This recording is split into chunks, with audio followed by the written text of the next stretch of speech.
Bienvenue à tous, mes chers sages et futurs sages.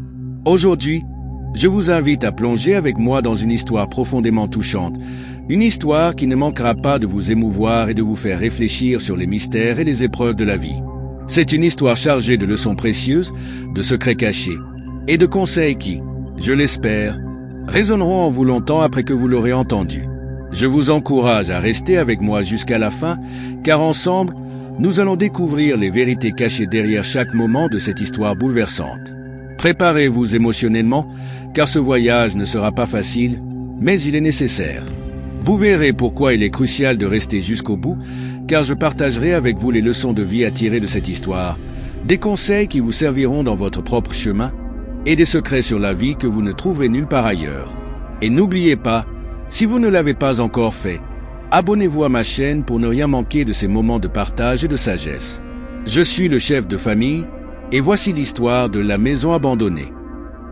Dans un petit village niché au cœur de la savane africaine, vivait une famille dont le nom était sur toutes les lèvres. Adio, le père, était un homme respecté malgré sa cécité. Son nom était synonyme de prospérité et de fertilité, car malgré son handicap, il cultivait les terres les plus riches du village. Avec l'aide de sa femme Kisha et de leur fille unique, il récoltait des fruits et des légumes en abondance, vendus à prix d'or dans le village voisin. Les villageois se demandaient souvent comment un homme aveugle pouvait réussir là où tant d'autres échouaient. Adio était un homme de grande sagesse. Il avait appris à écouter la terre, à sentir les vibrations des saisons et à comprendre les murmures du vent. Il enseignait ses secrets à sa fille, qui, malgré son jeune âge, montrait une habileté remarquable dans le travail des champs. Leur récolte était non seulement abondante, mais aussi d'une qualité exceptionnelle, ce qui attirait l'envie de certains villageois. Kisha, sa femme, était une femme forte et dévouée, toujours prête à soutenir son mari et à protéger les leurs des mauvaises langues. Mais là où il y a lumière, il y a toujours une ombre qui guette. Leur voisin, Boulou, était l'incarnation de cette ombre. Autrefois un agriculteur respecté, Boulou voyait désormais ses champs se flétrir sous le soleil brûlant. Sa terre, autrefois fertile, ne produisait plus rien de valable. Plutôt que de redoubler d'efforts, il choisit la voie de la facilité, la jalousie et la manipulation. Boulou se mit à fréquenter Adio, non pas par amitié, mais dans l'espoir de tirer profit de sa générosité. Adio, toujours prêt à aider, partageait ses récoltes avec Boulou, espérant qu'un jour, ce dernier retrouverait le chemin du travail honnête. Mais l'ambition de Boulou grandissait au fil du temps, nourrie par la convoitise et la paresse. Il ne pouvait supporter de voir Adio et sa famille prospérer là où lui échouait. Il se mit en tête de détruire cette famille, croyant que cela lui permettrait de regagner sa position dans le village. Pour lui, Adio n'était plus seulement un voisin généreux, mais un obstacle à sa propre gloire. Les villageois, quant à eux, commençaient à murmurer. Comment était-il possible qu'un homme aveugle produise de telles merveilles alors que les autres luttaient pour arracher quelques fruits à la terre aride? Certains, influencés par les insinuations de Boulou, commencèrent à douter de la probité de la famille d'Adio. Peut-être que leur prospérité n'est pas naturelle, disait-il. Peut-être qu'il y a de la magie noire derrière tout cela. Le soleil brûlant de la savane inondait le village d'une lumière dorée, faisant scintiller les champs de maïs d'Adio, qui s'étendaient à perte de vue. Malgré sa cécité, Adio cultivait la terre avec une maîtrise qui suscitait l'admiration et l'émerveillement de tous. Ses récoltes étaient abondantes, les fruits de ses efforts et de ceux de sa fille unique, qui travaillait à ses côtés avec la même dévotion. Mais non loin de là, l'envie grandissait dans le cœur de Boulou, leur voisin, dont les champs, autrefois prospères, étaient devenus stériles et arides. Boulou observait avec une amertume croissante le succès de la famille d'Adio. Comment était-il possible qu'un homme aveugle, qui ne voyait ni le soleil ni les nuages, puisse cultiver une terre aussi fertile, alors que lui, doté de la vue, voyait ses champs se flétrir jour après jour? L'idée de demander conseil à Adio lui traversa l'esprit, mais son orgueil l'en empêchait. Alors, il choisit une autre voie, celle de la facilité et de la manipulation. Se présentant sous le masque de l'amitié, Boulou commença à rendre visite à Adio de plus en plus fréquemment. Il louait la sagesse d'Adio, son savoir-faire, et lui demandait des conseils sur la manière de redonner vie à ses terres. Adio, avec son cœur généreux, ne se douta pas des véritables intentions de Boulou. Il lui donna quelques sacs de ses propres récoltes pour l'aider à surmonter cette période difficile, espérant que cela inciterait Boulou à redoubler d'efforts dans ses champs. Mais Boulou ne se contentait plus de la simple générosité d'Adio. Il voulait tout, ses secrets, sa prospérité, et surtout la reconnaissance du village. Et pour cela, il devait détruire la réputation d'Adio.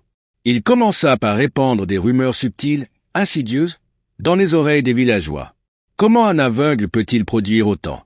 Il doit y avoir quelque chose de mystique derrière tout cela. Peut-être que la terre d'Adio est ensorcelée, que ses récoltes ne sont pas naturelles. Murmure prenait de l'ampleur, et bientôt, une ombre de doute s'étendit sur la famille d'Adio. Mais ce n'était pas suffisant pour Boulou. Il fallait frapper plus fort, faire en sorte que la prospérité d'Adio s'effondre pour que lui-même puisse s'élever. Profitant une fois de plus de la bonté d'Adio, il accepta l'aide de la fille d'Adio dans ses champs, espérant ainsi faire croire aux villageois que sa propre prospérité était due à son labeur. Cependant, Boulou nourrissait une ambition bien plus sombre. Il voulait se débarrasser d'Adio et de sa famille, pour que plus personne ne se souvienne de leur nom, et que le village tout entier ne voie plus que lui. Un soir, alors que la fille d'Adio revenait du village voisin, après avoir vendu les fruits de leur travail, Boulou passa à l'action. Il engagea une bande de voleurs pour l'attaquer sur le chemin du retour. L'attaque fut brutale. La jeune fille, tentant de se défendre, fut poignardée et laissée pour morte. Dans ces derniers instants, elle trouva la force de retourner chez elle, mais s'effondra devant la porte de la maison, le souffle court, appelant faiblement ses parents. Quand Kisha, sa mère, entendit son cri, elle accourut, mais il était déjà trop tard. Sa fille mourut dans ses bras, le sang coulant sur le sol poussiéreux du village. La douleur et la colère d'Adio, en apprenant la nouvelle, furent si intenses qu'elles semblèrent faire trembler la terre elle-même. La pluie se mit à tomber, comme pour pleurer la perte de cette jeune vie, tandis que Boulou, caché dans l'ombre, souriait de son œuvre. Après la mort tragique de leur fille, Kisha reprit courageusement le flambeau, se rendant chaque jour dans les champs pour poursuivre les récoltes. Les habitants du village, déjà envieux de la prospérité d'Adio, commencèrent à murmurer. Comment cette famille, qui venait de perdre un membre si précieux, pouvait-elle continuer à récolter autant? Boulou, animé par sa jalousie et sa rancœur, se fit l'écho de ces murmures. Il suggéra que la famille d'Adio utilisait des pratiques mystiques pour obtenir des récoltes aussi abondantes. Les soupçons se transformèrent rapidement en accusations ouvertes. Un jour, alors que Kisha revenait du marché, les villageois l'attendirent, des regards accusateurs et des murmures venimeux l'accompagnant. Boulou, se servant de son influence, incita la foule à croire que Kisha était une sorcière, utilisant la sorcellerie pour nuire au village et favoriser ses récoltes. Pris dans une hystérie collective, les villageois se retournèrent contre elle. Ils l'attaquèrent brutalement, la lapidant jusqu'à ce que son corps sans vie s'effondre. Le sacrifice injuste de Kisha ne fit qu'approfondir la douleur d'Adio, mais il éveilla aussi une colère puissante qui allait bientôt hanter tout le village. Seul et désespéré, Adio, déchiré par la douleur, rendit l'âme quelques jours plus tard, maudit par l'injustice et la trahison. Mais la mort d'Adio ne fut pas la fin. Son esprit, empli de colère et de chagrin, resta attaché à la maison familiale, une maison qui devint bientôt connue comme étant hantée. Des années après les tragédies qui frappèrent la famille d'Adio, la maison est désormais abandonnée. Un couple occidental, attiré par la culture africaine, décida de s'y installer.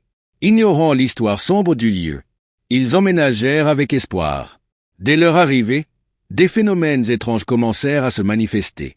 Des objets se déplaçaient seuls, des bruits inexplicables résonnaient dans les couloirs, et une atmosphère oppressante enveloppait chaque pièce.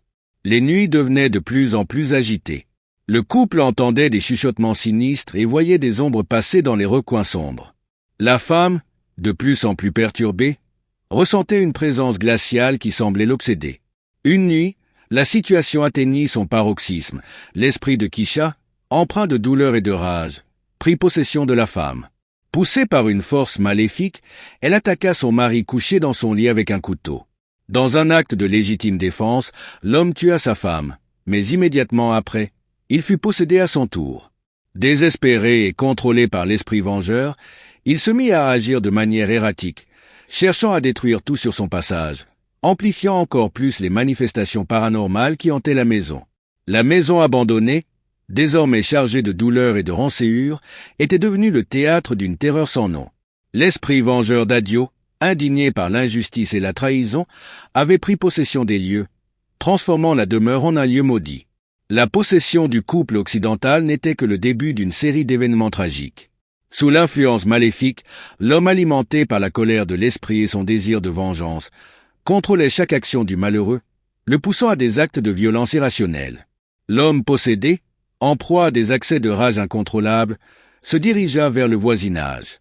Sa présence, autrefois étrange, devenait maintenant une menace réelle. La terreur se propagea rapidement parmi les villageois, qui furent témoins d'actes de violence inexplicables et horrifiants. Chacun des habitants, effrayé par les événements, commença à croire que la maison abandonnée n'était pas la seule source de mal. Les rumeurs de possession se répandirent et le village tout entier fut plongé dans une atmosphère de peur et de désespoir. Boulou, désormais vieux et affaibli, vivait dans la peur constante de devenir la prochaine victime. L'homme possédé, cherchant à se venger de Boulou pour les malheurs passés, se lança dans une quête de destruction. L'esprit d'Adio se réjouissait de voir la terreur s'étendre, mais il ne se contentait pas de simples actes de violence. La malédiction et la possession se répandirent comme une maladie, et le village fut bientôt dévasté.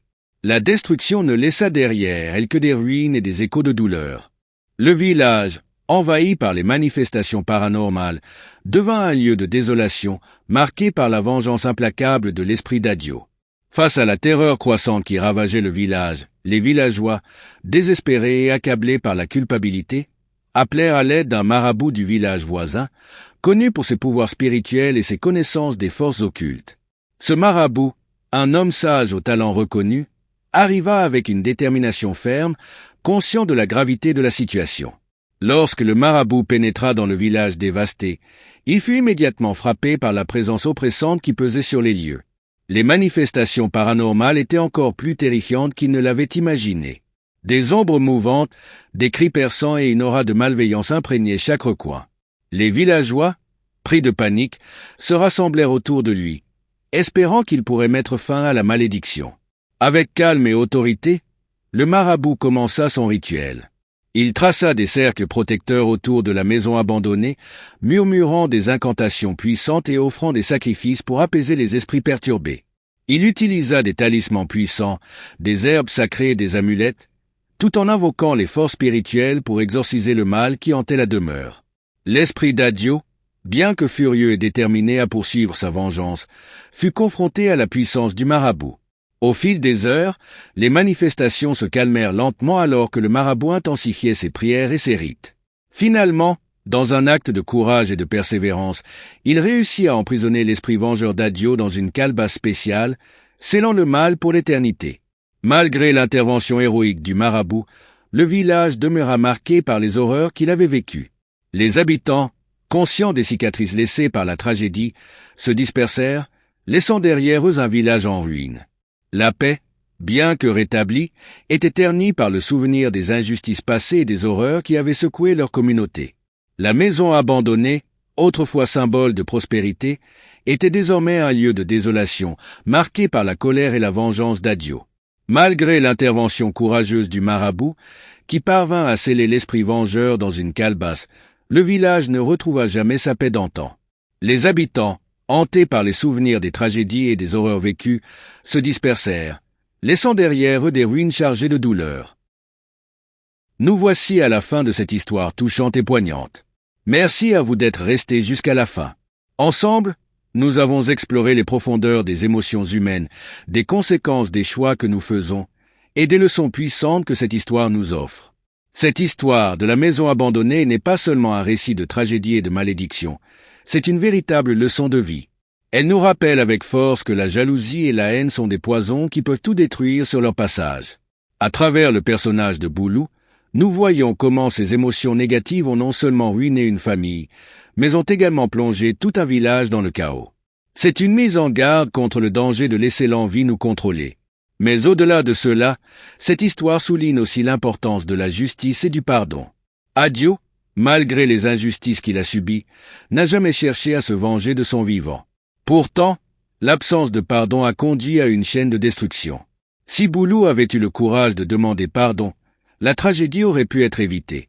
Le pardon est une force puissante, une clé qui peut ouvrir des portes de réconciliation, même dans les situations les plus désespérées. Enfin, cette histoire nous rappelle de ne pas succomber à l'ignorance et à la superstition. Les villageois, aveuglés par la peur et les rumeurs, ont commis des actes irréparables. Il est crucial de chercher la vérité par soi-même, de questionner ce que l'on entend, et de ne pas se laisser entraîner par des croyances infondées ou des rumeurs. Ensemble, tirons les enseignements suivants. Gardons nos cœurs purs, éloignons-nous de la jalousie. Semons la paix et l'amour autour de nous, car le bien que nous faisons aujourd'hui nous reviendra demain. Agissons toujours avec justice et compassion. Chaque acte compte, et il est de notre devoir de faire les bons choix pour un avenir meilleur. Ne sous-estimons jamais le pouvoir du pardon.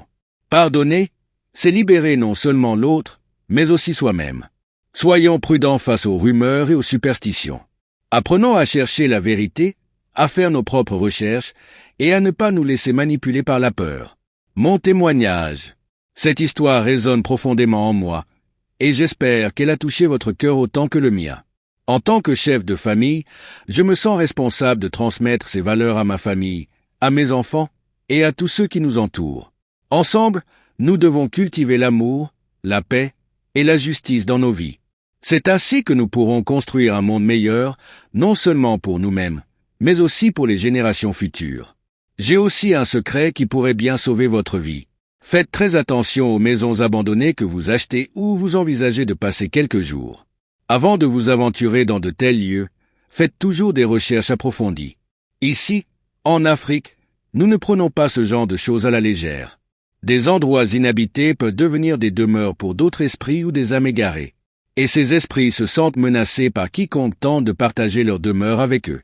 Pour cette raison, il est crucial d'être proche de vos croyances religieuses et de purifier le lieu où vous vivez afin qu'il ne devienne pas le domicile d'esprits malveillants, mettant en péril votre vie et celle de votre famille.